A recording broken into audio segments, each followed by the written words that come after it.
Boa tarde! Na edição de hoje, a gente fala de uma preocupação dos pais típica dessa época de Natal. Como escolher o brinquedo adequado para presentear os filhos.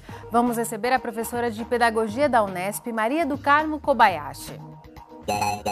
Você vai saber o que observar nas embalagens para não colocar a brincadeira das crianças em risco. Na Semana Mundial de Luta contra a AIDS, a gente mostra onde e como buscar ajuda aqui em Bauru. E mais, construtora apresenta tecnologia para levantar casas do Minha Casa Minha Vida de forma mais rápida e barata.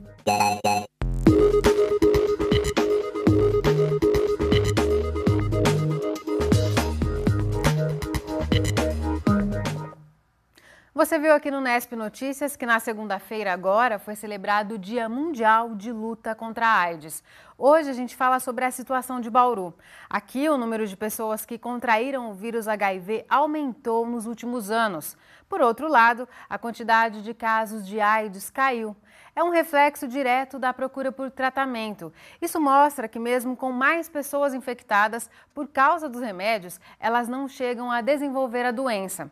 Você vai conhecer agora instituições que trabalham aqui na cidade para reduzir esses números. Camisinhas e material de orientação. Essas são algumas das principais armas do Centro de Testagem e Aconselhamento, CTA, para a prevenção e a detecção precoce da AIDS em Bauru. É um serviço gratuito. Aqui, a pessoa fica sabendo em cerca de 20 minutos, por meio de um exame de sangue, se foi infectada pelo vírus HIV. O local também oferece um conjunto de medicamentos que a pessoa pode requisitar se for exposta a uma situação de contágio. A pessoa teve um relacionamento sexual, consensual, e que teve, de repente, um rompimento do preservativo. E o parceiro tinha HIV, ou tem HIV. Então, é disponibilizado o medicamento, o coquetel, para ela tomar até 72 horas após a relação.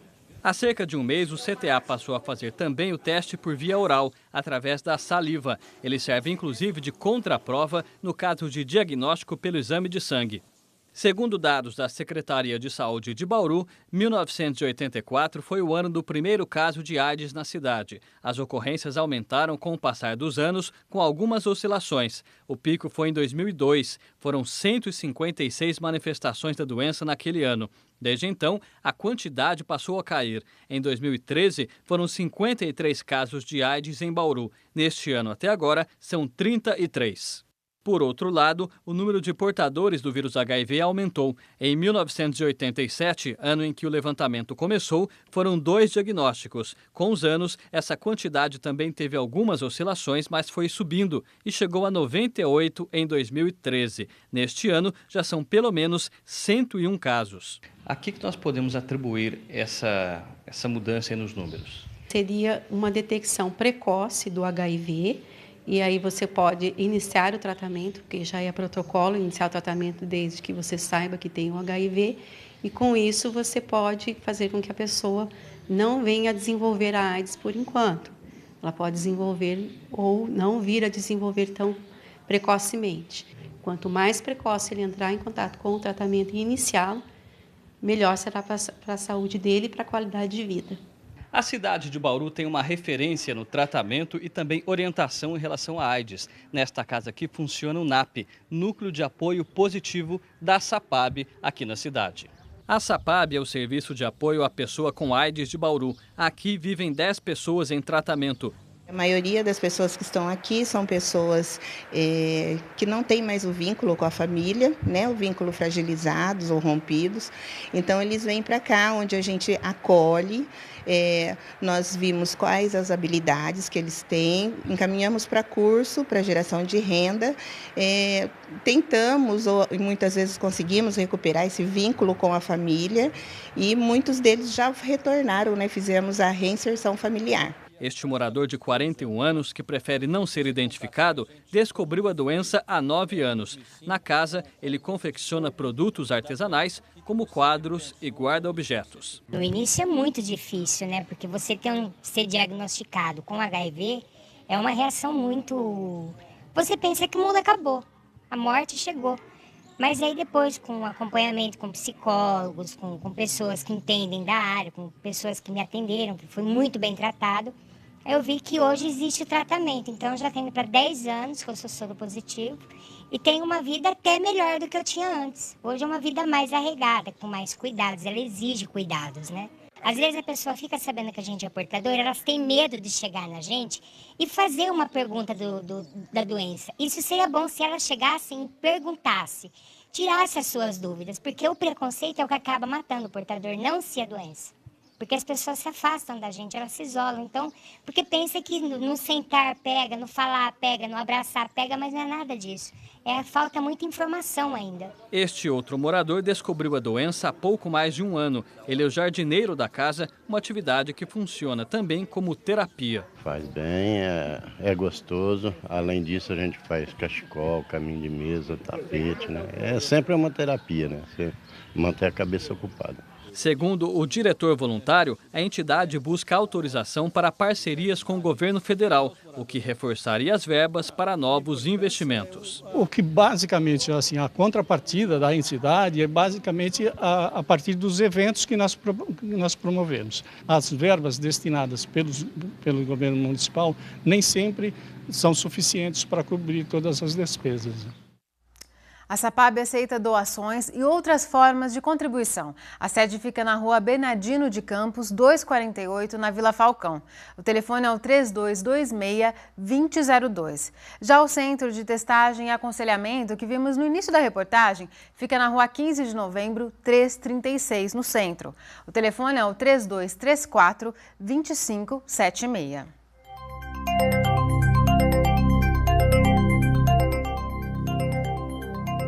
O tempo começa a mudar a partir de amanhã. São esperadas chuvas em todas as regiões do estado. Veja os detalhes da previsão no mapa. Chove em pontos isolados no extremo oeste do estado de São Paulo. A partir de amanhã, a chuva deve se intensificar e cair em todas as regiões. Em Bauru, tem chance de termos chuva hoje ainda. Para amanhã, a previsão é de chuva a qualquer hora do dia. Agora, a umidade do ar é de 52%. A velocidade dos ventos é de apenas 5 km por hora. Hoje, a mínima foi de 18 graus e a máxima chegou a 30. Nesta quinta, os termômetros devem variar entre 22 e 29 graus. Depois do intervalo, a gente fala sobre os cuidados na hora de comprar um brinquedo. Você costuma ler a embalagem? É o primeiro passo para garantir uma brincadeira segura. É daqui a pouco, continue com a gente.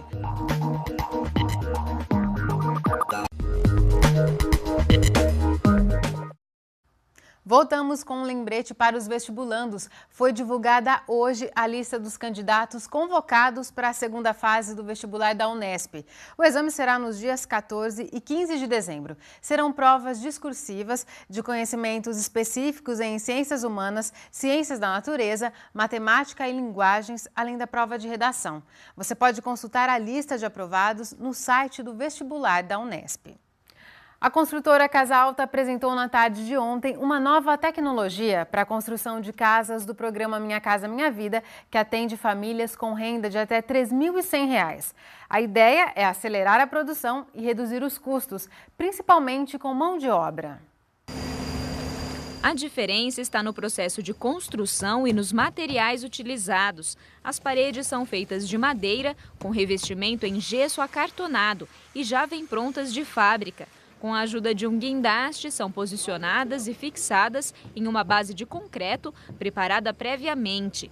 A economia vem da redução de funcionários no canteiro de obras. Se para construir 1.000 casas de alvenaria são necessários 400 homens, com a nova tecnologia, o mesmo número de residências é feito com apenas 100. Depois de posicionar as paredes, a etapa seguinte é a colocação da estrutura do telhado, que também já está montada.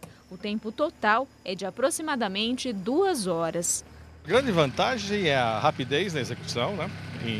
Essa é uma casa que ela demora 2 horas para ser produzida na fábrica, mais 2 horas de montagem no canteiro. A segunda vantagem é a sustentabilidade. É toda feita de materiais renováveis. Então, causa um impacto muito leve na natureza, não deixa resíduo. Ainda segundo o presidente, as paredes possuem isolamento térmico e acústico e não exigem uma manutenção específica. A segurança também é a mesma de uma casa em alvenaria. Podem pendurar redes, armários, ela não resiste normalmente como uma casa convencional. Você pode lavar ela, jogar balde de água, que não tem problema nenhum, então não tem nenhuma restrição de uso. A ideia da construtora é utilizar a tecnologia em 2.000 moradias na zona norte da cidade. O empreendimento ainda está em fase de aprovação. Para a coordenadora do programa Minha Casa Minha Vida em Bauru, a técnica pode sim ser implantada, mas antes deve receber autorização do Conselho de Habitação do município.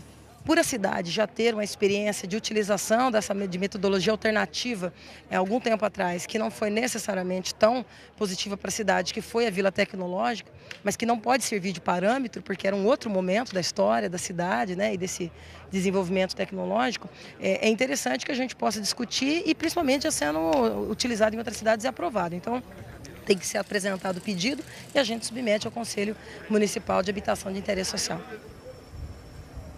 Nas próximas semanas, os pais invadem as lojas em busca dos presentes de Natal da criançada. Se a opção é por brinquedo, um dos critérios na hora de escolher, nem sempre o mais lembrado, aliás, deve ser a segurança. Nós preparamos uma reportagem com os principais pontos para você não colocar em risco a brincadeira dos pequenos. O Papai Noel já está em muitos lugares e anota todos os pedidos das crianças. Longe da fantasia, as lojas vislumbram um lucro bem real com a venda de brinquedos no Natal. Eles não só divertem, mas também são importantes porque estimulam a imaginação, a coordenação motora, os sentidos e os instintos dos pequenos. Mas comprar presentes não é brincadeira, não. Afinal, ninguém deseja que a tinta de um boneco faça mal a uma criança ou que ela acabe engolindo uma peça pequena. A segurança de brinquedos é um tema tão importante que no Brasil, desde 1988, é obrigatória a certificação desses brinquedos. Eu converso agora com o Gustavo Sanches, que é delegado regional do IPEM, e vai explicar para a gente um pouco sobre a importância de avaliação de selos e faixa etária nas embalagens. Gustavo, o que um adulto, pai, mãe ou qualquer adulto deve observar nas embalagens no momento antes de comprar um brinquedo?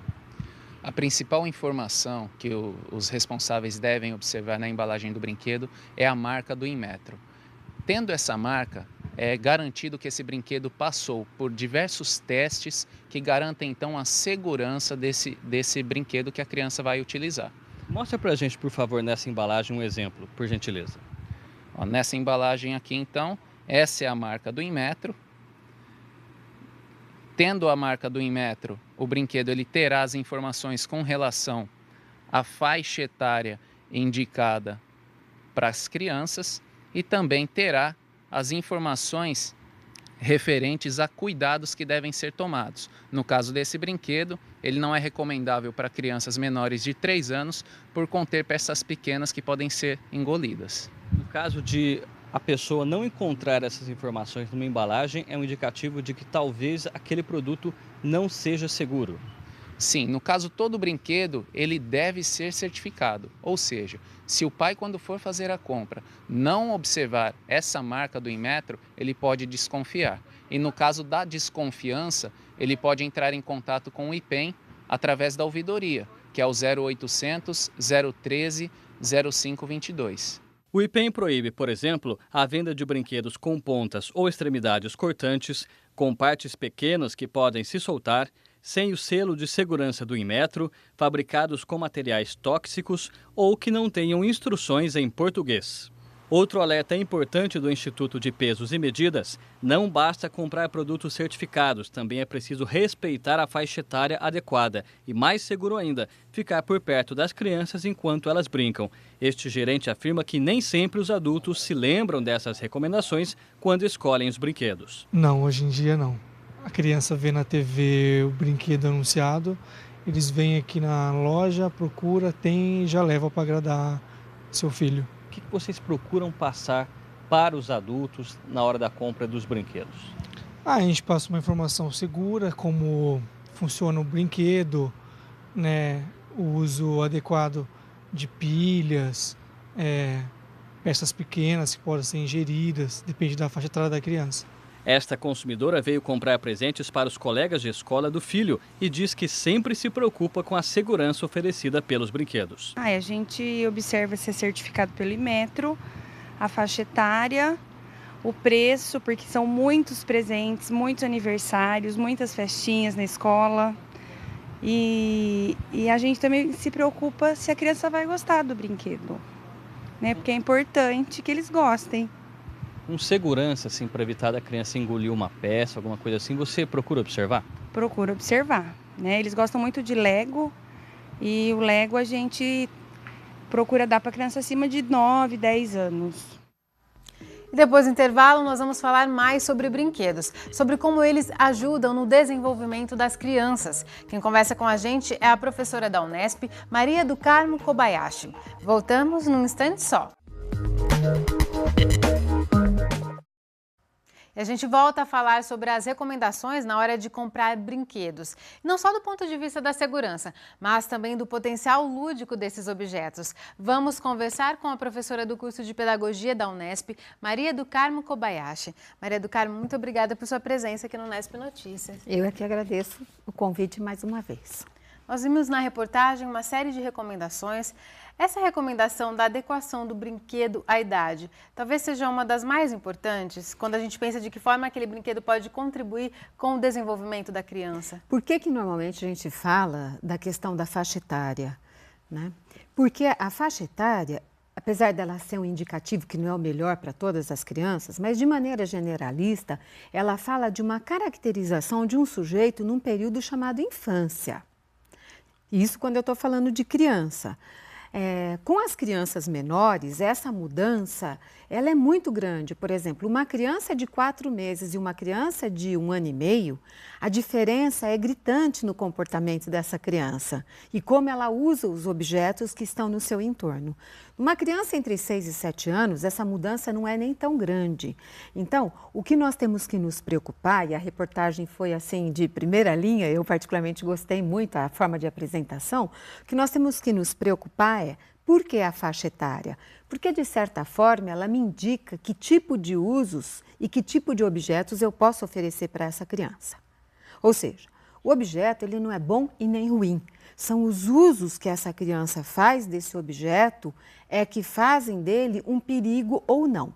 Entretanto, o brincar, o jogar, ele só acontece, Larissa, quando eu tenho um brinquedo, que é esse objeto de desejo da criança, e dos pais que têm um outro objetivo. Muitos dos pais querem dar um brinquedo para a criança se aquietar e interagir com esse brinquedo e ficar lá quieta. Sozinha, quietinha, né? Então, aí começa já a confusão. Criança precisa estar cercada por adultos. Quer dizer, a brincadeira, a manipulação desse brinquedo tem que ser mediada pelos pais, por um adulto. Exatamente. O papel do adulto, seja ele pai, professor, recreacionista, educador, é justamente de apoiar a situação, a ação chamada ação lúdica. O que é a ação lúdica? É a ação desse indivíduo que está, já que nós estamos falando de criança, né, num período da vida chamado infância e que nesse período da vida ele precisa da assessoria de um adulto. Ele precisa de um adulto que o apoie em todas as ações, né, e que controle mesmo, porque a criança não tem noção de perigo. E é o adulto que oferece os objetos para essa criança. E quanto menor é essa criança, maior é essa relação de dependência. Então, essa ação lúdica, ela ocorre quando um objeto desafia essa criança a ver como ele funciona. Então, nesse sentido, é que a indicação da idade é muito boa. E dá para a gente traçar, desculpa interromper, Maria do Carmo, em linhas gerais, faixas etárias, o que é preciso ser favorecido em cada faixa etária? Existem características que sim. Por exemplo, as crianças pequenas... Até 1 ano. Até 1 ano são os objetos que chamam a atenção, que são os objetos das sensações e dos movimentos. Cores, barulho, sensações, vibrações. Isso chama muito a atenção dessa criança, porque nesse período ela é pura sensação e movimento.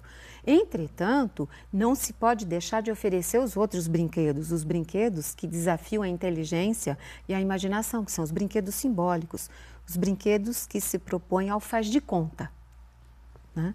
Assim como foi falado o nome de uma marca de brinquedo que traça o princípio dele, que é parte e todo, que são os brinquedos de construção.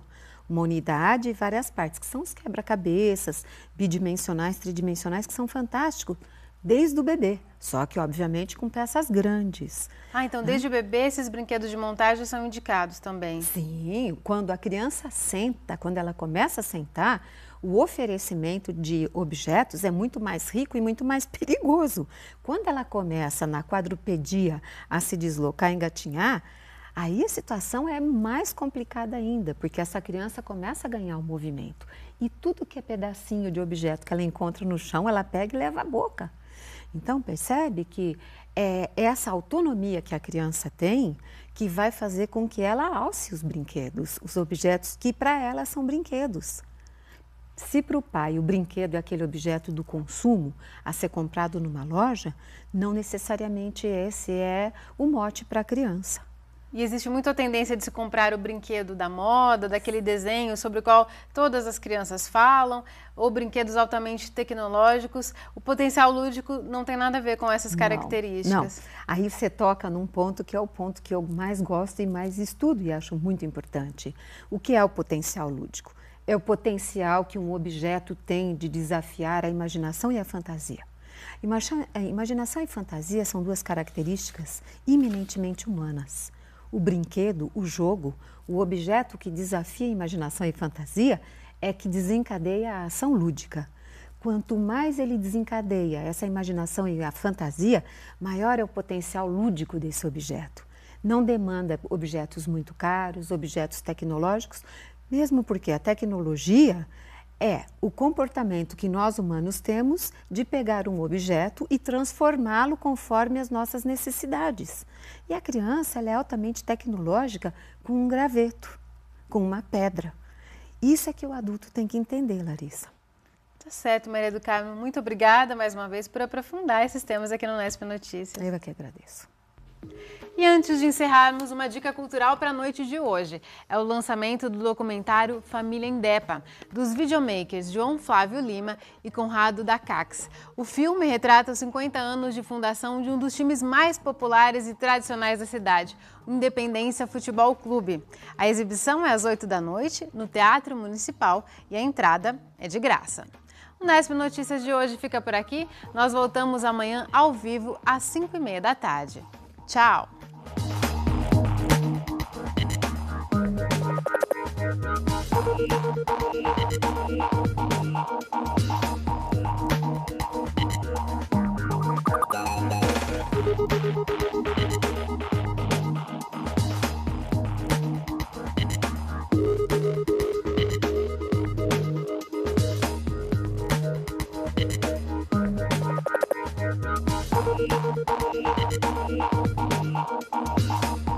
Thank you.